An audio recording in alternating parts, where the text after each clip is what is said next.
महोदय, मैं अपने बोलने से पहले अपने दल के नेताओं को धन्यवाद देना चाहता हूं, आभार प्रकट करता हूं कि उन्होंने ये सामान्य चर्चा में, बजट के सामान्य चर्चा में मुझे बोलने का प्रथम अवसर दिया है। शहर से ही मैं गांव का किसान हूं, गांव में पैदा लिया, गांव में पला, गांव में बढ़ा। किसी तरह से राजनीति के धारा में चलते चलते यहां तक मैं पहुंच गया। लेकिन जब कभी मैं खड़ा होता हूं तो मेरी नजर वहीं रहती है। चौधरी चरण सिंह जब भारत के प्रधानमंत्री बने तब भी उन्होंने मुझे एक बार कहा था कि हुकुमचंद, भारत का प्रधानमंत्री हूं, लेकिन दिन में एक बार मेरी नजर अपने गांव में चली जाती है। वही कच्ची दीवार, फूस का छप्पर, वही कच्चा कुआं, वही गाय, वही भैंस, वही बकरी, वही ज्वार, वही बाजरा।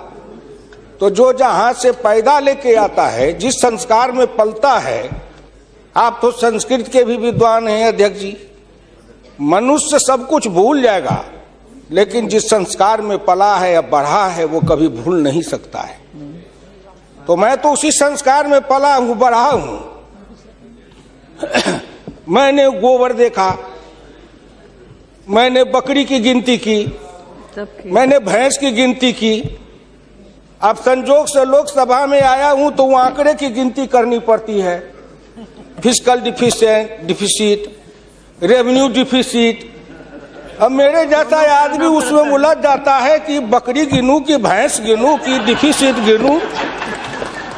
यहाँ आके डेफिसिट गिनो, वहाँ बाद में गिनो। और हम तो केवल वही खोजते हैं। जैसे युद्ध के बाद, सीता माता के साथ युद्ध जीतने के बाद, लंका विजय के बाद, जब बानर भालू के बीच में मणि की माला वितरित की जा रही थी तो वो सब दाने को तोड़ तोड़ के बंदर देख रहे थे। सब हंस पड़े बड़े लोग कि आखिर बंदर बंदर तो है, ये माले क्यों तोड़ रहा है। पूछा कि तुम इस दाने को क्यों तोड़ रहे हो? तो कहा मैं इस हर दाने में सीताराम की मूर्ति देखना चाहता हूं, और जिस दाने में सीताराम की मूर्ति नहीं हो मेरे लिए निरर्थक है। तो मैं तो बजट के हर पन्ना को पढ़ता हूं तो देखता हूं इसमें किसान कहाँ है, इसमें मजदूर कहाँ है, इसमें गांव कहाँ है, इसमें हमारे गाय भैंस के चारा दाना का कुछ है कि नहीं है, इसमें मेरे गांव की जो गरीब औरतें हैं जो खेत में काम करती हैं, पसीना बहाती हैं, मिट्टी पानी में सड़ती हैं, उनके शरीर से बदबू निकलता है। जीवन में कभी एक बार भी उनको लक्स और कौन रेक्सोना साबुन, कौन ये लिपस्टिक पाउडर, ये छूने का, देखने का अवसर नहीं मिलता है। क्या उसकी दुनिया को इन्होंने देखा था?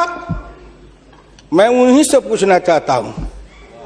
अब तो बड़ी बड़ी बात करते हो, आगे दिन पीछे गए, गुरु से किया न है तब पछतावा होत क्या, चिड़िया चुग गई खेत। जिस समय गांव को देखना था, किसान को देखना था, मजदूर को देखना था, गरीब को देखना था, पिछड़ा को देखना था, दलित को देखना था, गांव की सड़कों को देखना था, गलियों को देखना था, कुआं को देखना था, आपने देखा क्या? आप तो देखते रहे कहीं। ये दो हिंदुस्तान, एक हिंदुस्तान में दो हिंदुस्तान आपने बनाया। एक है भारत, एक है India, that is called Hindustan. आपने बनाया ना। मैं आज भी कहता हूं, अगर मेरे गांव के किसी को उठावे, आंख में पट्टी बांध दे, हिंदुस्तान के कहीं भी, उड़ीसा हो, बंगाल हो, कहीं हो, किसान को लावे, गांव में आंख पर पट्टी बांध दे और एक बार इंडिया गेट पर उसकी आंख को खोल दे, उसको लगेगा कि हम स्वर्ग में चले आए, कि बैकुंठ में चले आए, कि इंद्रपुरी चले आए। इतना का अंतर है।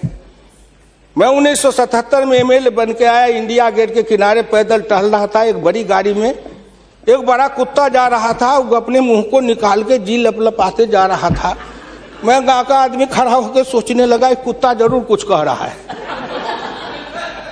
मैं एमपी था, कभी दिल्ली देखा नहीं था, मेरे अंदर से आवाज आई कि कुत्ता कह रहा है क्या तू गांव का किसान, गरीब, मजदूर, पिछड़ा, दलित, तू क्या जन्म लेके करने आया है?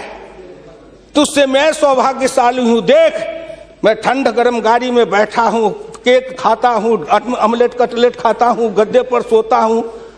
तुमने देखा हिंदुस्तान, तुमसे अच्छा मैं हूं। उस दिन मुझे लगा कि इस हिंदुस्तान के बड़े लोगों के कुत्ते भी मुझसे अच्छी जिंदगी जी के रहे हैं और मुझे उस जिंदगी से भी बदतर जिंदगी जिलाने वाले कोई नहीं है, आप हैं। राज किया है आपने। मैं आंदोलन किया, जेल में गया, जेल में सराया। आज भी पूर्वा हवा चलती है तो आपके पुलिस की लाठी से जो हड्डी में चोट है वो कहीं ना कहीं दर्द करने लगता है। तब मुझे ऐसा एहसास होता है कि जिस राज में मुझे इतना कष्ट मिला था, अगर मेरा बस चले तो उस राज को सदा सर्वदा के लिए हिंदुस्तान से उखाड़ के गया जी में जाके पिंडदान कर दूं, जो फिर निकलने न पाए। क्या बात करते हैं साहब? आपसे मैं आंकड़े में नहीं जाऊंगा। आप योजना आयोग की बात कर रहे थे। मैं अपने गुरु डॉक्टर लोहिया की बात को आपके सामने मैं दिखाना चाहूंगा। मैं नहीं बोलता, मुझे तो उन्होंने दृष्टि दी थी। इसी लोकसभा में 6 सितंबर 1963 को एक बहस हुई थी, ख्याल रखिएगा, जिस बहस ने पंडित नेहरू को भी हिला दिया था। वो बहस थी 3 आना बनाम 15 आना का। लोहिया ने कहा था, मैंने 27 करोड़ हिंदुस्तान के लिए 3 आने रोज की आमदनी कही, प्रधानमंत्री ने 15 आने रोज की और योजना मंत्री ने 7.5 आने रोज की। अब प्रधानमंत्री और योजना मंत्री आपस में निपट लेंगे कि दोनों में कौन सही है। यही आंकड़े हैं योजना आयोग के। प्रधानमंत्री का 15 आना, योजना आयोग के मंत्री का है 7.5 आना। जिस योजना आयोग को यह भी नहीं पता 15 आना सही कि 7.5 आना सही, प्रधानमंत्री सही कि योजना मंत्री सही, उसी योजना आयोग को सर पर ढोते रहो।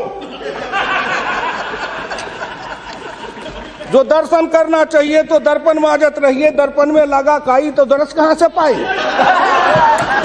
क्या बात करते हैं साहब? इस हिंदुस्तान में अगर किसी का में प्रधानमंत्री जी बैठे हैं, मैं भुक्तभोगी हूं, जिस रोग से मैं पीड़ित हूं, कहीं ना कहीं उस रोग से आप भी पीड़ित हैं। बीरप्पा मोइली जी, आप भी पिछड़े वर्ग से हैं, मैं भी पिछड़े वर्ग से हूं। का दुख जाने दुखिया की, का दुख जाने दुखिया माए, जाके पैर न फटे बीमारी, सोका जाने पीड़ पड़ाई। आपके मल्लिकार्जुन अर्जुन जी भी उसी दलित समाज से हैं। आपने सामाजिक पीड़ा को झेला नहीं है, भोगा नहीं है। इस हिंदुस्तान में अगर सबसे बड़ा कारण और सबसे बड़ी चीज अगर रही है सनातन काल से, तो वह हिंदुस्तान की जाति प्रथा। उस जाति प्रथा के कारण क्या क्या नहीं भोगा हमने और क्या नहीं भोगते हैं।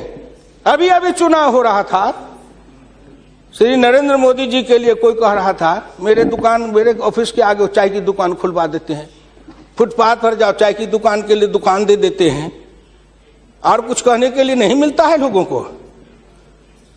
नहीं मिलता है क्या? क्यों उपहास करते हो?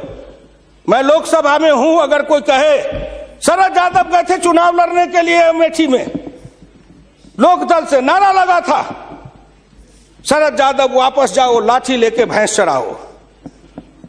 कर्पूरी ठाकुर जैसा नाई का बेटा गरीब, जिसके नेतृत्व में बिहार में इतना परिवर्तन किया, वो बिहार का मुख्यमंत्री बना, 27% आरक्षण दिया, हाई स्कूल तक फीस माफ किया, मिडिल स्कूल तक फीस माफ किया, 5 एकड़ से मलगुजारी माफ किया। और कर्पूरी ठाकुर के लिए नारा लगा था, कर्पूरी ठाकुर दिल्ली जाओ, छुड़ा लेके सैलून खोलो।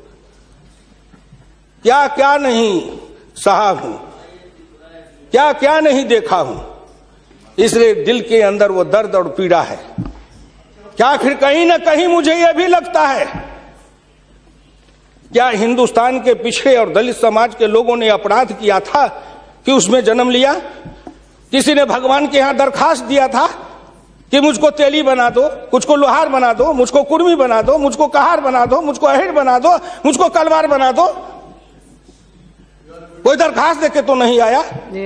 आज वित्त मंत्री जी को धन्यवाद दूंगा, प्रधानमंत्री को, कि उन्होंने बजट में कुछ ऐसी योजनाएं बनाई है जिससे हिंदुस्तान के जाति प्रथा के बंधन को ढीला करने का अवसर मिलेगा। जब उनकी आर्थिक चेतना बढ़ेगी, आर्थिक विकास होगा कब? जब गांव में पैसा जाएगा तब, गरीब के हाथ में रोजगार जाएगा तब, उनकी आर्थिक उन्नति होगी तब कहीं जाके उनके जीवन में विकास होगा। आपने सोचा कि गांव का विकास कैसे होगा? क्या प्रधानमंत्री ग्रामीण सिंचाई योजना कोई मामूली है? खर्च पर पाबंदी लगाते हुए डॉक्टर लोहिया ने इसी लोकसभा में बहस करते हुए पंडित नेहरू से कहा था, मैं कुछ नहीं चाहता, एक काम कर दो, सारे लोगों के, बड़े लोगों के खर्च पर सीमा लगा दो, आय पर, आमदनी पर नहीं, खर्च पर सीमा लगाओ, इससे अधिक खर्च नहीं करेगा, और उससे जो पैसा बने उसके एक सिंचाई योजना बनाओ और 20 साल का बॉन्ड बनाओ। मैं कुछ नहीं कहता, केवल हिंदुस्तान के हर खेत में पानी पहुंचा दो, हिंदुस्तान की तरक्की हो जाएगी। डॉक्टर लोहिया इसी सदन में कहे थे। वो तो अग्रवाल थे, बनिया थे, उनको क्या जरूरी थी इस बात को बोलने का? लेकिन मैं कहता हूं कि हिंदुस्तान के गरीब, निर्धन, निर्बल और पिछड़ों का इस युग में अगर एकमात्र राजनीतिक मसीहा पैदा कोई लिया तो डॉक्टर राम मनोहर लोहिया थे, जिन्होंने जगाया, नेतृत्व को पैदा किया गांव के गली से। इसलिए मैं आपसे विनम्र प्रार्थना करना चाहता हूं कि अगर प्रधानमंत्री ग्रामीण सिंचाई योजना से हर खेत को पानी, हर हाथ को काम, दीनदयाल उपाध्याय जी ने कहा, डॉक्टर लोहिया ने कहा, 1 बीघा खेत और 1 गाय, अपनी खेती अपनी राय। हम तो ये लड़ते आ रहे हैं और आज वो सपना साकार हो रहा है। इसलिए मैं आपसे विनम्र प्रार्थना करना चाहूंगा कि सवाल है दृष्टि का, दिशा का और संकल्प का। आपकी दृष्टि कुछ और थी, अब दृष्टि बदली है। हिंदुस्तान के गांव के गरीब पिछड़े दलितों ने मिलकर कन्याकुमारी से कश्मीर तक, कामरूप से द्वारका धाम तक, इस आसान मान के साथ आपके शब्दों में, जिनको आप अपने ऑफिस के आगे चाय की दुकान खुलवा रहे थे, वो चाय की बेचने वाला, रेल के फुटपाथ पर पानी पिलाने वाला गरीब निर्धन, जिनकी मां मजदूरनी का काम करती थी, ऐसे के बेटा को भारत का प्रधानमंत्री की कुर्सी पर बैठाया कि नरेंद्र मोदी आएगा, भारत का प्रधानमंत्री बन जाएगा, गांव गरीब किसान मजदूर के भाग्य चमक जाएगा। उन्होंने इसलिए सपना को देखा है। प्लीज वो हो जाएगा क्या? ये 9 महीना में हो जाएगा। आप नेता बोलते थे, मैं सुन रहा था, मुलायम सिंह आदरणीय बोल रहे थे, मेरे साथी हैं, वर्षों तक समाजवादी आंदोलन में लड़े, कि 9 महीना में तो बच्चा पैदा हो जाता है। मैंने कहा कितनी वैज्ञानिक बात कर रहे हैं, ये तो वैज्ञानिकता है, प्रकृति का नियम है, 9 महीना में बच्चा पैदा होता है। लेकिन जो बच्चा पैदा होता है, क्या वो बच्चा 9 महीना में फिर बच्चा पैदा कर देगा क्या?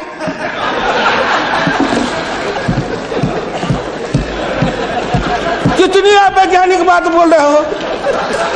इस सरकार का 9 महीना हुआ, 10 महीना हुआ, सरकार पैदा हुई, अब क्या सोचते हो? आप क्या सोचते हो? इसलिए आपसे मेरी विनम्र प्रार्थना है कि संभलो, अभी भी आप संभलिए, प्लीज प्लीज, अभी आप संभलिए। आप बजट को क्या समझते हो? आप बसीर रहिए। मैं वीरप्पा मोइली साहब नहीं हूं। वीरप्पा मोइली साहब आंकड़े बता रहे थे, मैं उन आंकड़ों का जवाब दे रहा हूं कि आपने इतने दिन ये आंकड़े अब हमको पढ़ा रहे हैं। आपने क्या आंकड़े पढ़े थे? आपने आंकड़े पढ़े? 1951 में किसान थे 71.9%, 211 आपका राज, घट के हो गए 45.10 पॉइंट, 26.08 पॉइंट किसान गायब हो गए। कहां गायब हो गए? कहीं नहीं गायब हुए। खेतिहर मजदूर थे 28.1 पॉइंट, और वो घट करके हो गए 17.5, वो बढ़ गए 26.08। अध्यक्ष महोदय, जितना किसान गमा उतना खेतिहर मजदूर बनाया। ये आंकड़े नहीं है क्या? ये सच है कि नहीं? तो आप बजट बनाते रहो। बड़े बड़े अर्थशास्त्री आए, एक विद्वान आए अर्थशास्त्र के, कहां से? वो हार्वर्ड वाले। हमको कहा हार्वर्ड, हमने कहा इस देश को कर देगा हार्वर्ड। कि हर्बट वाला हर्बर करेगा। हिंदुस्तानी अर्थशास्त्री चाहिए अरुण जेटली के जैसे। और ये कहां गए बोलिए? अगर ये चौधरी चरण सिंह हिंदुस्तान के जितने कृषि अर्थ ग्रामीण अर्थशास्त्री हुए, जेसी कुमारप्पा से लेकर चौधरी चरण सिंह तक, सबने एक ही बात कहा, खेती पर से जो जो भार घटेगा त्यों तो गांव की उन्नति होगी, किसान खुशहाल होगा। खेती पर से भार को कम करो। आपने कम किया, लेकिन हमको बनाया क्या? ऑफिसर बनाते, नौकरी देते, उद्योग लगाते, हाथ में काम देते, साइकिल देते, मोटरसाइकिल पर चढ़वाते, तब न समझते। हम किसान थे, हमको मजदूर बना दिया, झुग्गी झोपड़ी में डाल दिया, गंदी जिंदगी, कीड़े की जिंदगी जीने के लिए हमको रख दिया। जो गांव में बसने वाले थे वो 82.7 थे और घट के हो गए 68.08। 14% गांव के लोग गायब हो गए। कहां गायब हो गए? गायब होके कहां गए? आपके यहाँ दिल्ली में फुटपाथ पर सोते हैं, पेड़ के नीचे सोते हैं, पेड़ के नीचे जन्मते हैं, बलते हैं, बढ़ते हैं, पेड़ के नीचे शादी करते हैं, हनीमून मनाते हैं, वहीं फिर बच्चा पैदा करते हैं, फिर पेड़ के नीचे ही अपना परिवार बसाते हैं। हमारे बच्चे को लाया, हाथ में रिक्शा थमाया, ठेला थमाया, फुटपाथ पर काम करवाया, गरीबी से मजदूर किया, कुत्ते के जैसे जिंदगी जीने के हमको मजबूर कर दिया। और ऊपर से आप बताते हैं कि हम अब तुम्हारे लिए क्या दे दिया? फूड सिक्योरिटी दे दिया। फूड सिक्योरिटी, दाना उपजावे, धान उपजावे हम, गेहूं उपजावे हम, अनाज उपजावे हम, मेहनत करे हमको बस समझते हैं आप भिखमंगा। फूड सिक्योरिटी, हर आदमी पर 1 किलो चावल और 3 किलो गेहूं देंगे। आप बड़े बड़े बड़े बजट वाले अर्थशास्त्री वाले हैं, महीना में 1 किलो चावल खा के रहो, एक आदमी 3 किलो गेहूं खा के रहो। ये गरीबी का उपहास है, हमारी निर्धनता और गरीबी का उपहास है। आओ 1 किलो चावल देते हैं, 1 महीना में खाओ। महीना में 26 रुपया, जिसकी रोज की आमदनी आप कहते हो गरीबी रेखा के नीचे है, और चावल गेहूं बांटेंगे 70% को। क्या आंकड़ा है आपका? यही बजट बनाते थे ना, मैं उसी को कहता हूं, यही आपका आंकड़ा। गरीबी, चावल गेहूं खाए 70-80%, हमको कहो गरीबी की रेखा के नीचे है 26%। कबीरा बाँचे आखिन लेखा, पंडित बाँचे पोथिन लेखा। हम तो आंख से जो देखते हैं वो बोल रहे हैं। आपने क्या किया? हम कम किए, कहते हैं किसान किसान किसान किसान विरोधी है। हिंदुस्तान में 90-91 में 185.2 मिलियन हेक्टेयर खेती की जमीन थी, और आपके राज्य में 2011-12 में 182 मिलियन हेक्टेयर हो गई। ये जमीन कहां गई? हम खा गए? हमारे गांव के लोग खा गए? कौन खा गए? जो खाए हो। लेकिन मैं इतना जानता हूं कि आप हमारी जमीन खा गए। और दूसरे तरफ जो गैर कृषि योग्य भूमि थी 90-91 में 21.22 मिलियन हेक्टेयर, 11-12 में हो गए 26.29 हेक्टेयर। गैर कृषि योग्य भूमि बढ़ी है, कृषि योग्य भूमि का ह्रास हुआ। उल्टे बात कहीं पर निगाहें, कहीं पर निशाना। न कुछ मिले तो कुछ कहिए, न कुछ मिले तो विरोधी में गए तो कुछ न कुछ तो कहना है ना, नहीं तो दुनिया कैसे देखेगी कि विरोधी का काम कर रहे हैं।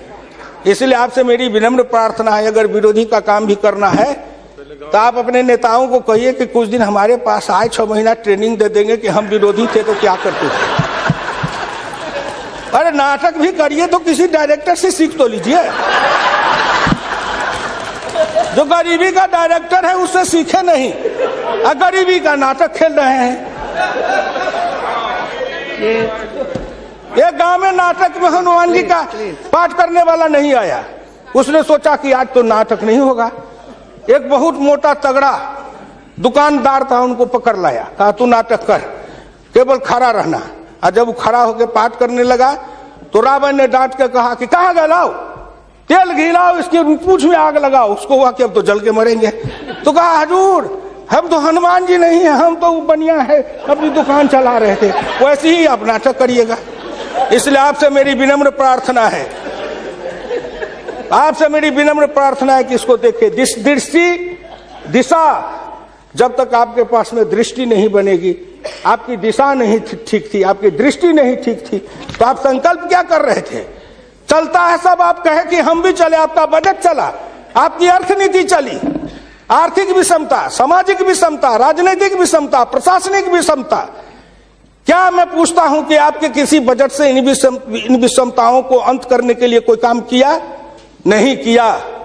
इसलिए हमारे गुरु डॉक्टर लोहिया कहते थे कि हिंदुस्तान में जब तक जाति प्रथा है और जब तक इस जाति प्रथा का रोग रहेगा, तब तक हिंदुस्तान का कल्याण नहीं होगा। भ्रष्टाचार के पीछे भी जाति प्रथा है। कोई माननीय प्रधानमंत्री बैठे हैं, हिंदुस्तान के अंदर किसी को अगर चाहेंगे कुछ कर दे, प्रधानमंत्री रहते हुए क्या है जो कर देंगे? जिस जात का सरकारी नौकर होता है, मैं भी इतने दिन तक 54 वर्ष रह के देखा, मंत्री रह के देखा, जिस जात का सरकारी नौकर, उसके ऊपर कलम उठाइए तो उसके जात का न जाने कहां से कहां सभी जगह से लोग आ जाते हैं उसको बचाने के लिए।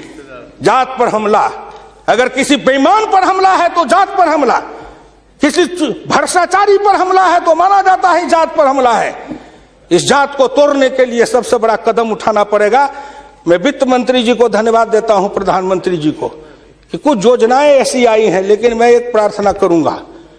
हमको कहते हैं कि आरक्षण की बात मैं कहता हूं शुरू दिन से, सदन सहमत हो और आप भी सहमत हो तो प्रधानमंत्री जी से कहूं कि तुरंत लागू करिए।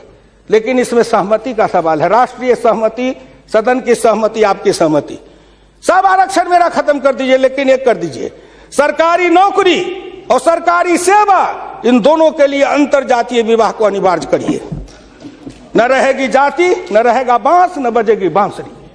जातियां टूटेगी, अंतर जातीयता के कारण हिंदुस्तान में एक जाति बनेगी, वह जाति बनेगी भारतीय, वह जाति बनेगी मानव जाति।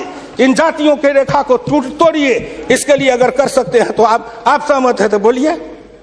आप कहते हैं गरीब और अमीर मिटा देंगे, लेकिन न्यूनतम और अधिकतम की रेखा तय कर दे, यह सरकार करना चाहे, नरेंद्र मोदी जी चुटकी में कर देंगे, क्योंकि इनका क्या बिगड़ेगा? इनका कुछ नहीं बिगड़ेगा। नरेंद्र मोदी जी अगर न्यूनतम और अधिकतम की रेखा तय करेंगे तो इनका कुछ जाएगा, न परिवार का जाएगा, न बाल बच्चे का जाएगा, किसी का कुछ नहीं बिगड़ने वाला है। लेकिन चिल्लाने लगेंगे तो हम 100 से कम न 1000 से ज्यादा समाजवाद का यही तकाजा। बड़े समाजवाद की बात करते हैं। मैं ज्यादा समय नहीं लूंगा, मैं इनको समाजवाद की बात अपने गुरु डॉक्टर लोहिया की पढ़ के सुना दूंगा। और हमारे कुछ समाजवादी हैं, अब वो तथाकथित समाजवादी हो गए हैं। समाजवादी तो रहे नहीं, लेकिन तथाकथित हैं। आप मुझको कह देंगे कि आप भाजपा में चले गए, मैं भाजपा में क्यों आऊं? आपके ऐसे दल बने, इस दल के टुकड़े 1000 हुए, कोई यहाँ गिरे, कोई वहां गिरे। मैं कहां दौड़ा फिरता, मैं चला आया भाजपा में। मैं भारतीय जनता पार्टी के नेताओं को धन्यवाद देना चाहता हूं कि हुकुमदेव नारायण 3 बरस से ज्यादा किसी पार्टी को दुरुस्त नहीं रहने देता था। आज 20 बरस से भारतीय जनता पार्टी में अटल अटक खड़ा हूं। इस पार्टी में जब तक कोई ताकत नहीं है, अडवाणी जी में, अटल जी में, नरेंद्र मोदी जी में, इन सब लोगों में जब कोई गुण नहीं है, तो मेरे जैसे उदंड आदमी को 20 वर्ष तक अपने पिंजरे में रख लिया, कोई साधारण योग्यता है? इस बात को समझो।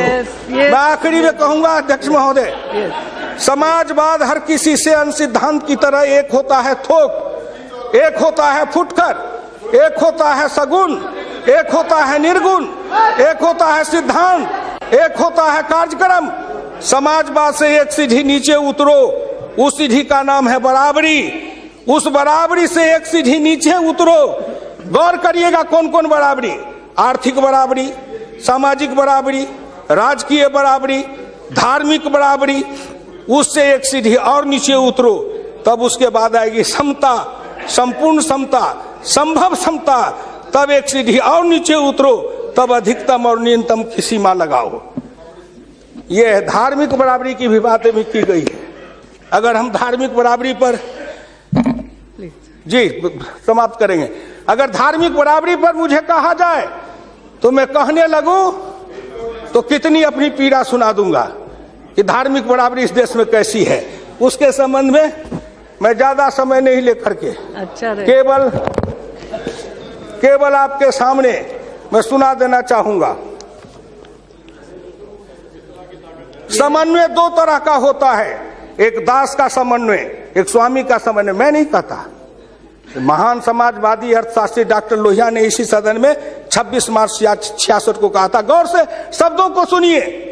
समन्वय दो तरह का होता है, एक दास का समन्वय, एक स्वामी का समन्वय। पिछले 1000 बरस के इतिहास से हिंदुस्तान ने स्वामी का समन्वय नहीं सीखा, वह एक दास का समन्वय रहा है। मैं तो श्री नरेंद्र मोदी जी सरकार से कहूंगा कि 1000 साल से भारत दास भाव से सांस्कृतिक समन्वय में रहा है। अगर वो स्वामी भाव का समन्वय में भारत आना चाहता है तो क्या अपराध है। इसलिए उन्होंने कहा इस संबंध में मैं खाली परदेशियों को ही दोष नहीं देता, उनके सबब से जितने भी इतिहासकार हैं वे सभी जहर में बिल्कुल घुल जाते हैं। आज भारत के 2 इतिहास के स्कूल हैं, एक डॉक्टर ताराचंद, एक डॉक्टर मजुमदार, एक और है जो दोनों के दोनों इसी समन्वय धारा के हैं, विविधता धारा के हैं। भारत क्या है उसको भूलकर भारत के जो विभिन्न अंग है उनकी तरफ निगाह चली जाती है। क्या बात करते हैं साहब। तो इससे मेरी विनम्र प्रार्थना है सदन से, अध्यक्ष महोदय, मैं हाथ जोड़ के प्रार्थना करता हूं सदन से भी, और इस लोकसभा के चैनल को हिंदुस्तान के करोड़ों लोग देख रहे हैं। मैं उन गांव के गरीबों, किसानों, मजदूरों से कहता हूं, गांव गरीब, मजदूर, किसान, पिछड़ा, दलित और नौजवान, मिलके देश बनाओ, आओ देश बनाएंगे। और नरेंद्र मोदी के प्रधान रहते हुए एक बार नहीं, अगर हिंदुस्तान में आपने जितने दिन रहा, एक बार में तो थोड़ी सी रेखाएं बनाई जाएगी, दूसरे बार में मिट्टी डालेंगे, तीसरे बार में तब न पिचिंग करेंगे। तो हमको भी आपको इतना समय दिया, तो मैं गांव गरीब, किसान, मजदूर, पिछड़े, दलित, इन सब से हाथ जोड़ के प्रार्थना नौजवानों से करना चाहता हूं, आओ कदम में कदम मिलाओ, मिलके हिंदुस्तान को बनाओ, सफर समता लाएंगे, आर्थिक समता, सामाजिक समता, राजनीतिक समता। अगर इन्होंने मुझको 12 रुपया महीना पर जीवन बीमा कर दिया तो बड़े लोगों का कलेजा फटने लगा कि 12 रुपया में सबको जीवन बीमा कर रहे हैं। खेत में काम करेंगे, बीमार पड़ेंगे, मरेंगे, तो हम जिम 1 रुपया, हाँ 12 रुपया साल, 12 रुपया साल, 1 रुपया महीना। तंबाकू का गुटखा भी खाते हैं तो 3 रुपया में मिलता है, उससे भी सस्ता जीवन बीमा इस सरकार ने दे दिया गरीबों को। करेजा तो इसलिए फट रहा है, करेजा में दर्द इसलिए है, इन्होंने जो और योजनाएं चलाई, गाय के पशुपालन के लिए, गाय के उत्थान के लिए योजना, इत्यादि इत्यादि कई योजना है, क्या गिनाऊं। हरि अनंत हरि कथन अनंत। मुद्रा बैंक बनाए, उसमें छोटी इकाई वाले को कर्जा देंगे, छोटी इकाई, वो छोटी इकाई का जो गांव वाला कर्जा खाएगा उसको किसको देंगे ये। इसलिए आपसे मेरी विनम्र प्रार्थना है कि 1 सेकंड में, 1 मिनट में इस बात को कह के खत्म करूंगा। राष्ट्रीय नमूना सर्वे के मुताबिक देश में 5.70 करोड़ उद्यमी हैं, इनमें 11 लाख करोड़ रुपए की पूंजी लगी हुई है, इनसे 12 करोड़ लोगों को रोजगार मिल रहा है। लेकिन इस क्षेत्र के उद्यमियों को पूंजी में कर्ज का हिस्सा केवल 4% है, जबकि अनुमान के अनुसार बीते 22 वर्षों में बड़े उद्योग में 50 से 60 लाख करोड़ रुपए की पूंजी लगी हुई है, इनसे मात्र 22 लाख लोगों को रोजगार उपलब्ध है। ये छोटे उद्योग, फरहई को, लोहार को, कुम्हार को, हजाम को, ये जो छोटे छोटे, ये जाति छूटेगी इससे। जाति आधारित हिंदुस्तान में पेशा है और पेशा के आधार पर जाति बनाया गया। अब इन रोजगार के जरिए उनके हाथ को काम देंगे, उन छोटे उद्यमियों को रोजगार देंगे। इनके कलेजा में दर्द हो रहा है कि नरेंद्र मोदी आया है, मुद्रा बैंक बनाएगा, गांव के गरीबों के हाथ में रोजगार जाएगा।